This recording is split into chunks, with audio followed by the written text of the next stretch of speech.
In this video, we're going to take a quick look at ball python eggs. It's the first clutch of the season.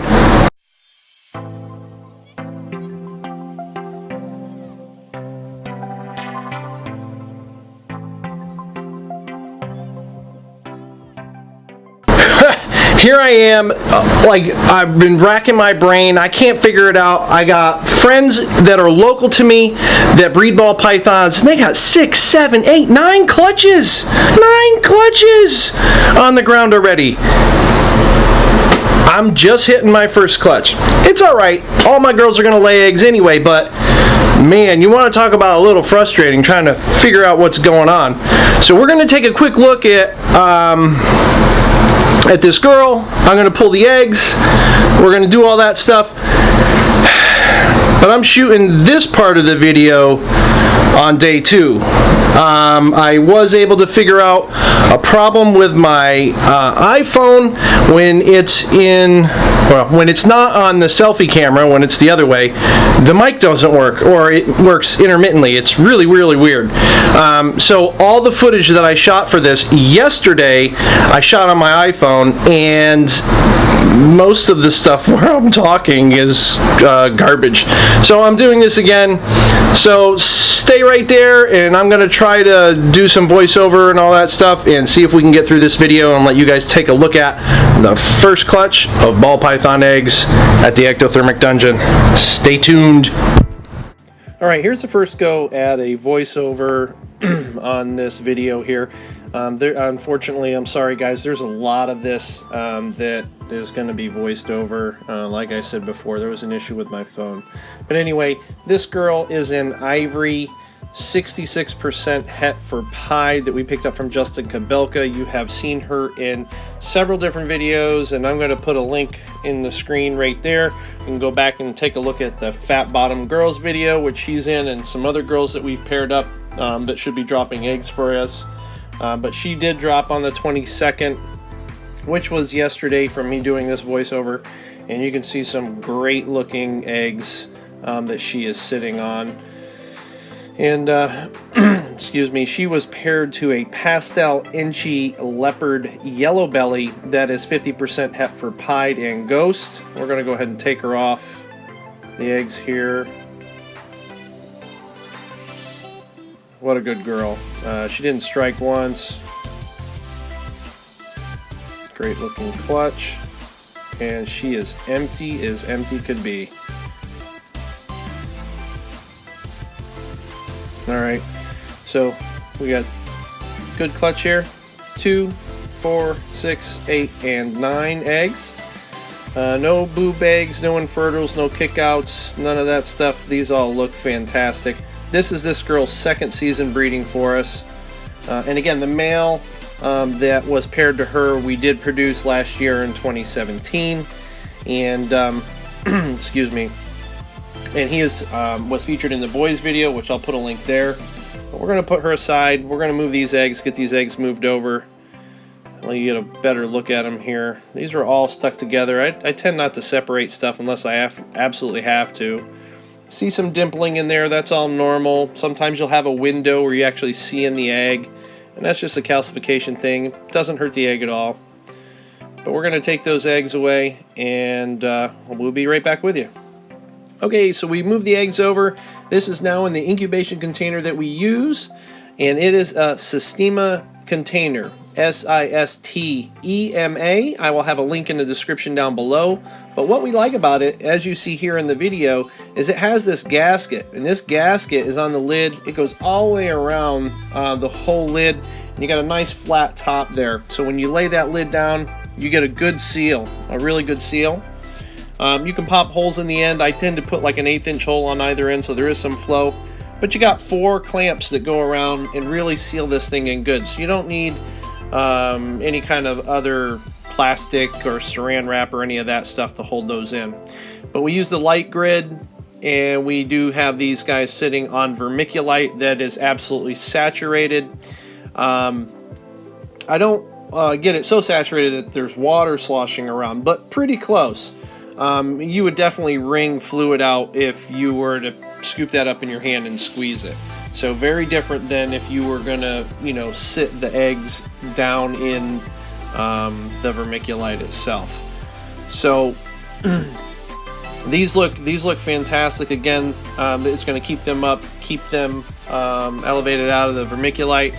I like this stuff. I like this approach. We used this last year, and it worked fantastic for us. I didn't have any issues with incubation at all whatsoever. And these containers are phenomenal. This is a food grade plastic that they're going to sit in. So it seals good, and it's stuff that's made for storing human consumption food. I guess the only downfall with these would be the height. So you can see the height there. There's decent room from the top of the eggs to the lid, but in some circumstances, if the eggs are piled very high, that's where I'll have to end up separating the eggs off the top of the clutch, and then I will keep the orientation correct, but then put them along the sides and put them up. I use straws. Some people use golf tees, whatever that's plastic. Either you throw them away or very easy to sanitize and reuse again. Now we're going to jump right into candling, which I do. And you can see these eggs look fantastic. We got great looking veins. Unfortunately, my flashlight here is probably a little too bright, but it does work, and you can see a lot of pink color, a lot of veins. So all 9 of these eggs look absolutely great. No complaints with this clutch at all whatsoever, at least at this point. So that's that. So let's take a quick look at how I store them in the incubator. So again, the lid goes on. We'll put a piece of tape on here, and our clutch number 1801, so 2018, first clutch of the year. And then I get the laid date, the pairing as I'm going through there, and then we'll put the the 55-day mark, and then I've got 9 eggs and 0 duds or bad eggs out of that clutch. So I just like it's an easy way. It's stuck on there with the tape so it doesn't fly off. I used to use cards, and I would try to lay the cards on there, and I used that last year. It didn't work, so we moved to this method in record keeping of these guys.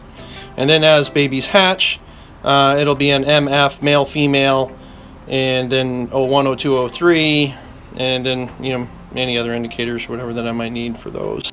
And here I'm thinking of going on. I document this in a spreadsheet.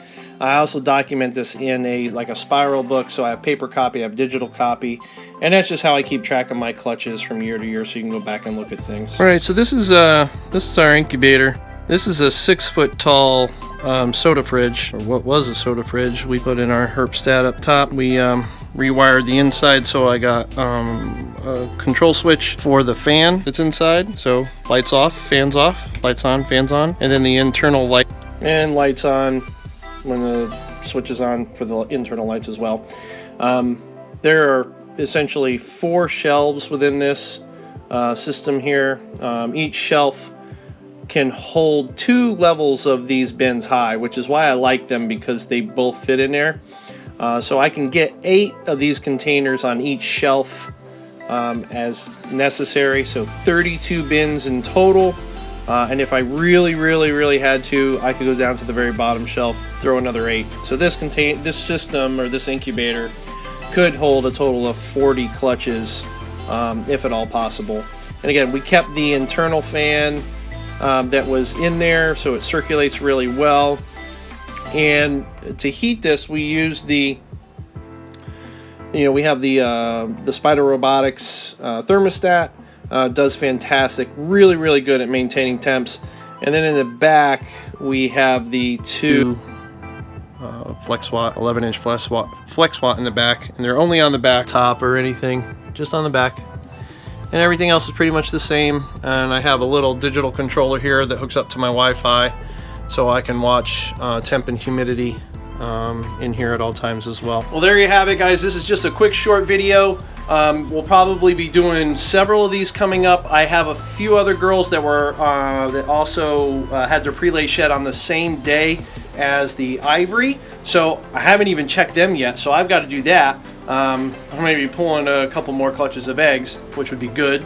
Ding!